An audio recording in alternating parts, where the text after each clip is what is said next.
All right, good morning. Welcome back to the third of the seven candidates for PA Auditor General. Philly Youth Votes interviewing all seven candidates this week. They're running in the June 2nd PA primary. We have an event we want to announce coming up on Saturday. Shaylee, you want to introduce our event?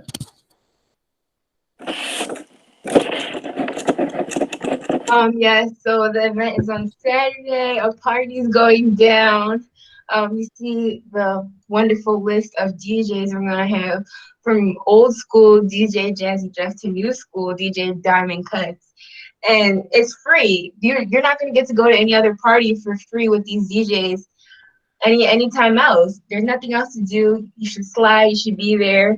And it's an opportunity to be civically engaged, have fun, talk on the phone with your friends, all while registering other people to vote and trying to make a difference, doing something positive. So yeah. Okay. All right. Thanks, Shayla. And then on Wednesday, they're doing a training for those texters who are going to be texting people to register to vote during the DJ party, during the house party. So today we have Tracie Fountain running for PA Auditor General, being interviewed by my students in social science class at Central High School. So I'm going to jump over to the presentation, there. Now we see Ms. Fountain. Good morning, Ms. Fountain. Morning. Good morning, everyone. I just want to say thank you so much for taking the time to come and talk to students in Philly Public Schools. It's really important for us to get politicians and students to be able to converse and learn about each other and learn about each other's situation. So I'm going to start this off by turning it over to Journey with the first question. Good morning. My name is Journey. The first question we have is, can you please tell us a little of your background, education, and experience? Okay. Good morning, Journey. I was born and raised in Pittsburgh City. The inner city is called the area called the Hill District. And I'm a graduate of the Pittsburgh Public School System. I'm also a graduate of Drexel University. So I lived in Philadelphia for 5 years while attending Drexel University's 5-year cooperative education program. During that time, I lived on campus in the dorms for 2 of those 5 years until it became too expensive. And so me and a group of friends, we decided to get various apartments in different places. So I lived 48th and Larchwood for a while, 32nd and Brandywine, just so I would be able to stay in the city and complete my degree.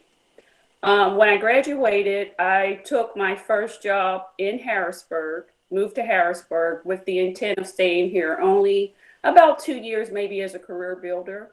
I came to Harrisburg and took a job with the Auditor General's office because I needed 2 years auditing experience to obtain my CPA license because I had passed the exam. And that 2 years ended up turning into 29 and a half years with the Auditor General's office. It ended up giving me a road or a path to run for Auditor General today. Thank you for sharing that. Oh, you're welcome. Can you please describe the responsibilities and powers of the Auditor General and then explain why you're running for that position? Okay. The Auditor General's office is one of the 4 branches of Pennsylvania state government in terms of what we call the row offices. And for whatever reason, the Auditor General's office is the least known of those offices. I bet if I would ask you all, if you know what the governor does, it would be pretty much yes. The state treasurer, yes. The attorney general, yes. Those are 3 of those 4 row offices. The Auditor General is tasked with the responsibility of making sure that our tax dollars are spent for their intended purposes and to make sure that funded programs are meeting their intended objectives, and also to identify fraud, waste, and abuse. I decided to run because when I started with the Auditor General's office, there were 850 employees statewide in the department, and we're responsible for about 5,000 mandated audits annually.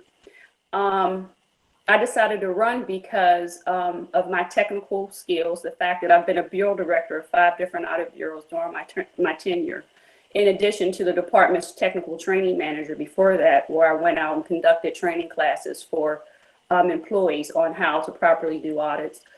I decided I wanted to use my technical experience to run the department since I had been here for so long. And it also wasn't lost on me that Pennsylvania has never elected an African American or any person of color to a row office. We've never had a governor who's a person of color. We had a state treasurer who wasn't elected. He was appointed after the Rob McCord, who was treasurer at one time. He was actually brought up on charges of misuse or inappropriate behavior, so he had to step down. And there was a gentleman from Philadelphia who was appointed to finish out McCord's last term. We've never had an auditor general or attorney general. So if elected, I would be the first CPA, the first prior employee, and the first African American to hold a Pennsylvania state row office. So I would like to make that history.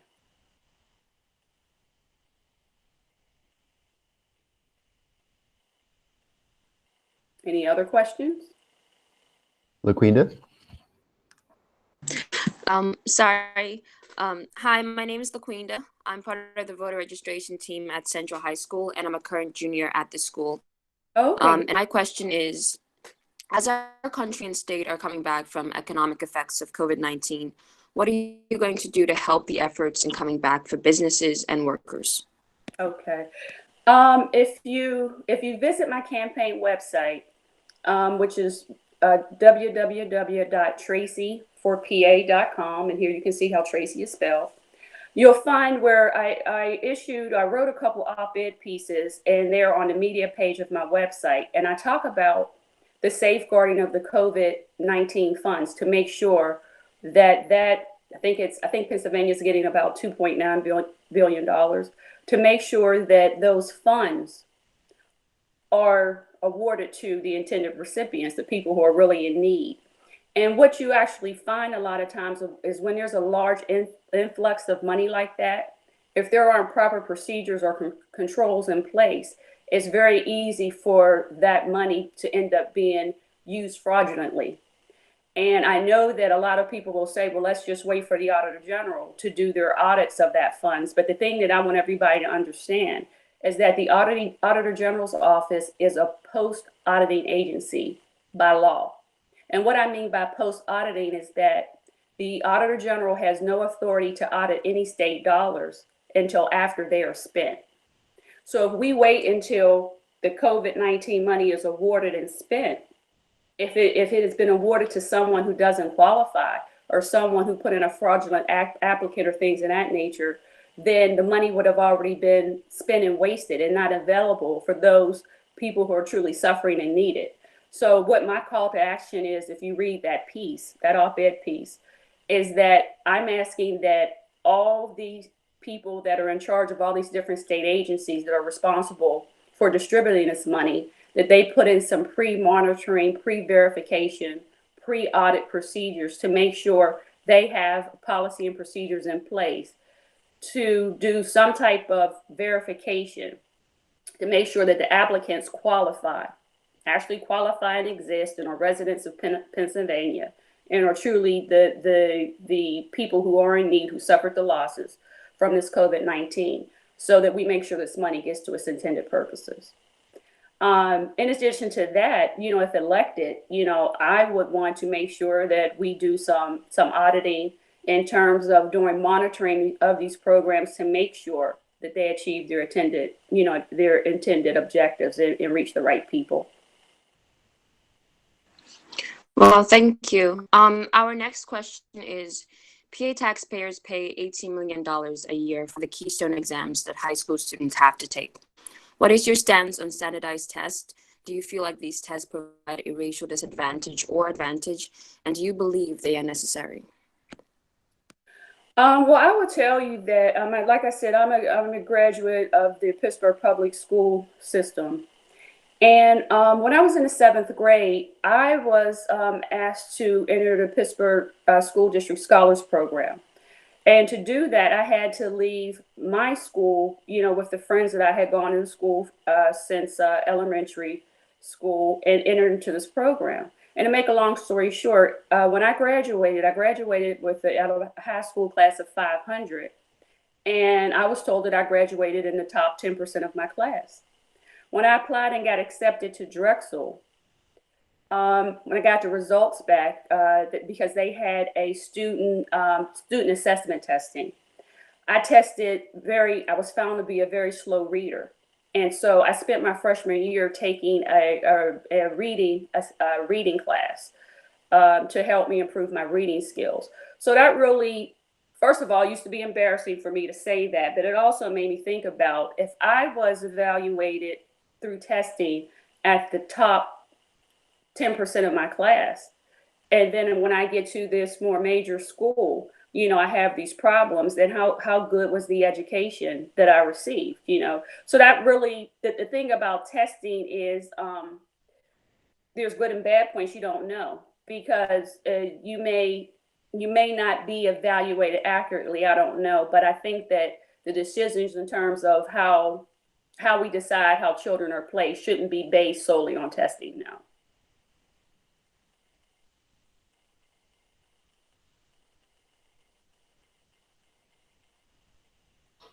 Joyce, are you there?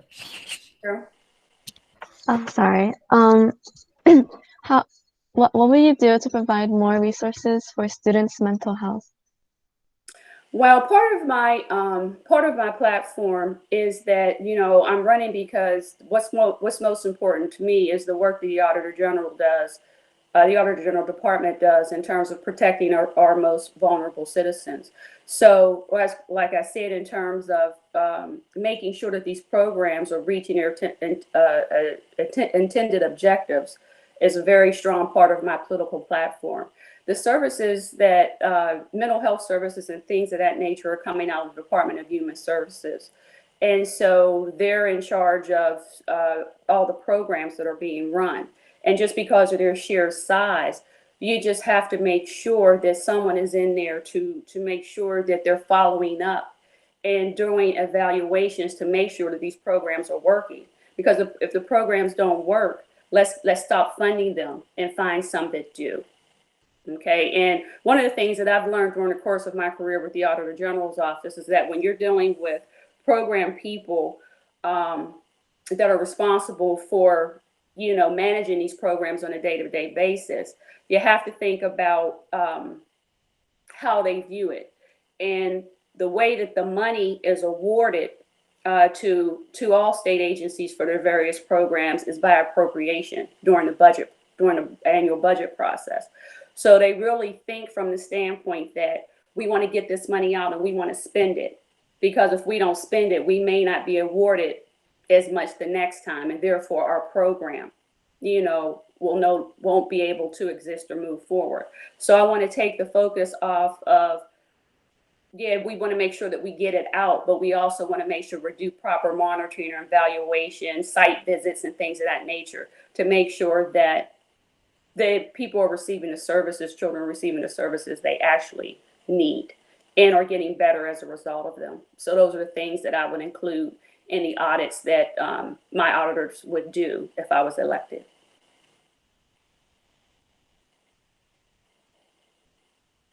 Any other questions? Yeah, Journey, you have the next question. Oh, sorry.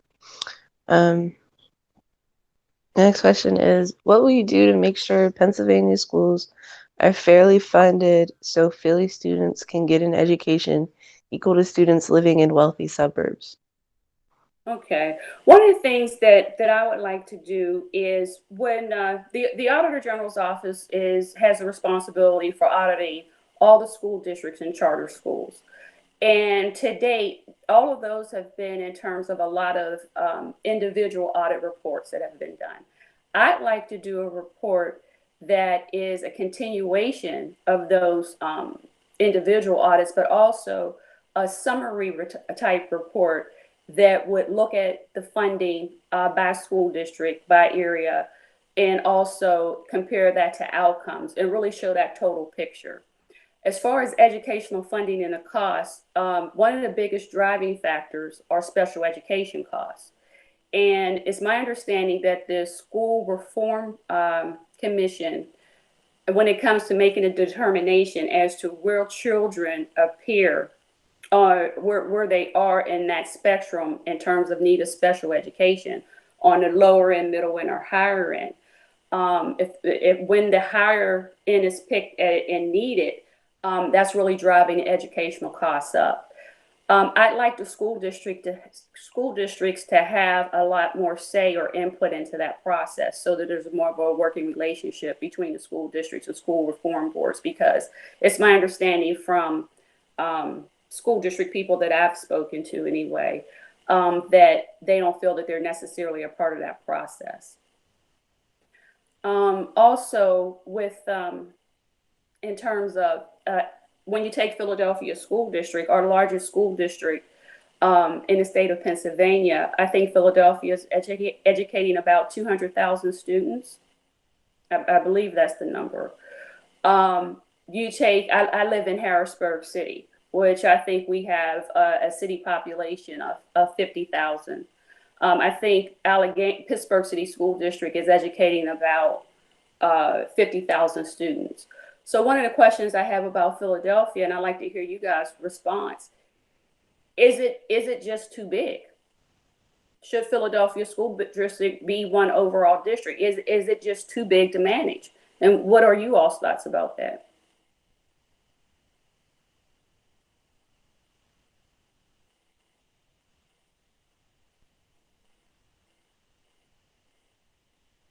Does anyone have any thoughts on that? I mean, I don't think it's necessarily too big. I just think it's a big job to do, and you need the right people in office to do the job. And I think, like, in the past, there have been the right people, but then you get a mix of the wrong people, and it sets us back years and decades. And I think there's other cities like New York City or, Chicago. They have the same numbers, and like, it's been done. It's just that I think because of certain people who were in office, it set back the school district so far that, like, we're still like working towards getting to where we were before, I guess I would say. And I don't think it's like unmanageable. It's just a big job that can be done. Okay. And what would you say would be, in you all's opinion, the biggest error or mistake that was made?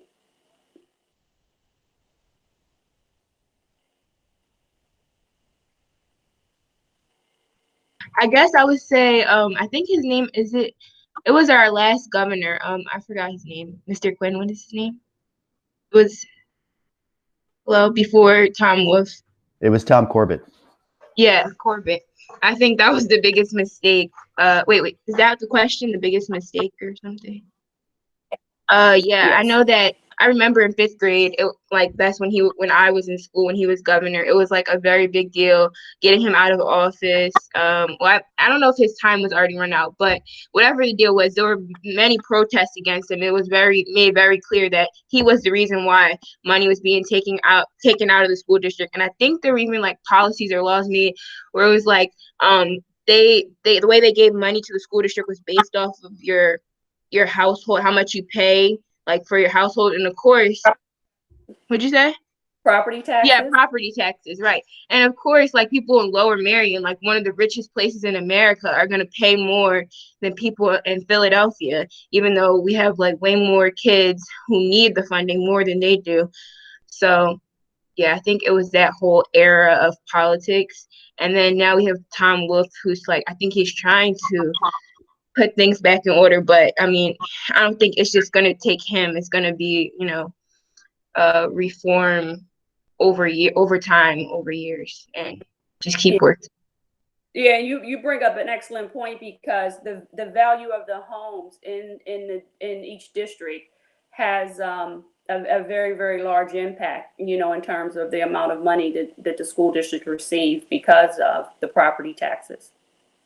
So there needs to be more incentives for what's going on in all cities, inner cities across the Commonwealth. Because here where I live in Harrisburg, and I live up the street from the state capitol, and I purchased my home, own my home, but the value dropped when the real estate market fell in 2008.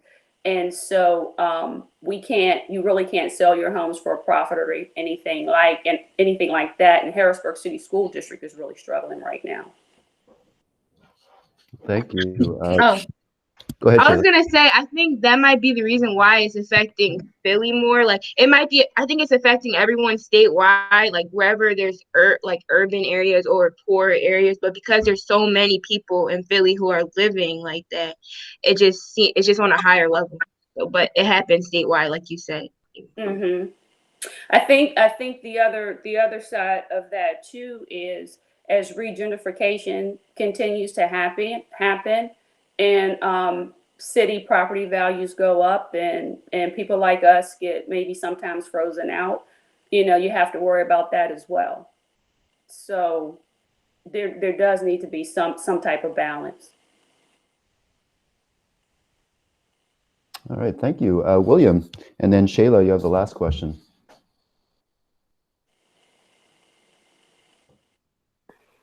Okay, second. What is a fun fact about you? A fun fact about me. A fun fact about me is that I was never a social media person before this election, before running in this, campaigning for Auditor General. So it's been really a challenge for me to learn how to use, what are we on today? Google Meet, whether it's Google or Facebook Live, which was a nightmare. What else do I have here? WebEx, Zoom. And it's just so funny how what campaigning has turned out to be for me, especially with COVID-19, how much it changed to what I thought it would be when I first entered this race. So I am the candidate and I'm also a first-time candidate. So to actually enter a statewide race with no prior experience as being a candidate, I wasn't a person who worked my way for a smaller position up, and also not being a social media savvy. It has really been a comedic effort for me to be in front of you guys today, but I'm getting better every day. Thank you for your response. So you talked a lot about as Auditor General, you want to represent like the underrepresented and the needy people in the state.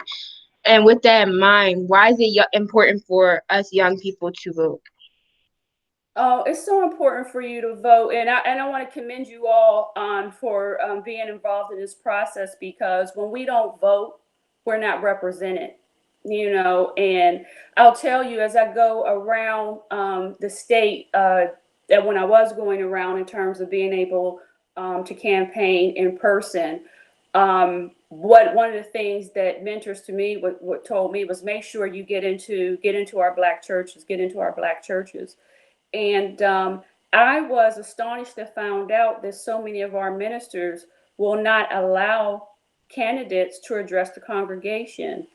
And that is so different from what was going on like in the 60s, 50s and 60s and things of that nature, because a lot of times that is our core, our core base. If we want to find a lot of us to get a message out back then, we started with our churches. So, like I said earlier, in terms of Pennsylvania, a state the size of Pennsylvania state is going to be so important, in the presidential election. The fact that we have never had a person of color in a row office is just, elected to a row office is so sad to me, because that means that we're not represented. So I would hope that all of you that, you consider, running for office as well, or at least helping someone that you really support, and you believe in, get elected, because there's so much power in politics, and so we don't want to be shut out. I don't as far as the political side of it, I'm running against 5 other seasoned politicians. I cannot out-politic them, but one of the things that I would say with the Auditor General's office is that it is a technical office, because we are responsible for, getting those, doing those audits and doing those audits properly, and responsible for making sure that we report on, whether our taxpayer funds were used for their intended purposes. So when you think about the Auditor General, the Attorney General's office, the person who's elected to that office has to be an attorney, but the person elected to the Auditor General's office doesn't have to have any type of specific, qualifications. So that's something that I want people to think about as well. I will also say to you guys that when I was growing up, my mother instilled in me that, as a person of color, I was going to have to work harder and to get half as far sometime, as my, Caucasian counterparts. So she made sure that me and my sister, we strive to do our best every day. And I think you guys participating in this process and coming to all the candidates with questions of this nature shows that to be excellent. So thank you for that. Thank you. Yes, thank you so much, Ms. Fountain, for joining us today, talking to my students at Central High School in Philadelphia, and thank you for running. And good luck in your campaign. Would you like to say anything else before we sign off here? Yes, I would say thank you for having me, for giving me the opportunity to present my political campaign to you. And I'm going to ask you all, if you haven't already done so, which I think you have, just visit my campaign website, take a look at the media page, and my plans for the department if elected. All right. Well, thank you very, very much. Good luck in your campaign. And I'm going to jump back over to the presentation to sign off here. Oh, one more thing. Go ahead. If you guys are impressed with what you read about and what the things I said today, please share my information on social media. You want to give us a link? www.Tracie, which is TRACIE, or which is FORPA.com. Okay, thanks. Have a great day. So thank you. Bye-bye. All right, so we just heard from Tracie Fountain, Democratic candidate for PA Auditor General, being interviewed by my students in social science class at Central High. And if you have not registered to vote, please do so. You have until May 18th, the deadline. Go to tinyurl.com/PAVotes2020. If you are registered already, it's really important with COVID-19 to vote by mail. It's a 2-step process. So you have to go to votespa.com to get an application, and then they will mail you a ballot to your house. We have a number of different organizations that are working to get young people to register to vote in the city. Philly Youth Vote, Vote That John, and When We All Vote. And next Saturday, or this coming Saturday, we have a house party with DJ Jazzy Jeff and LPG Qua and DJ Diamond Cuts and a number of other people who are going to be spinning music while we register people to vote around the city. So please join us for that. All right, thank you everyone, and have a great day.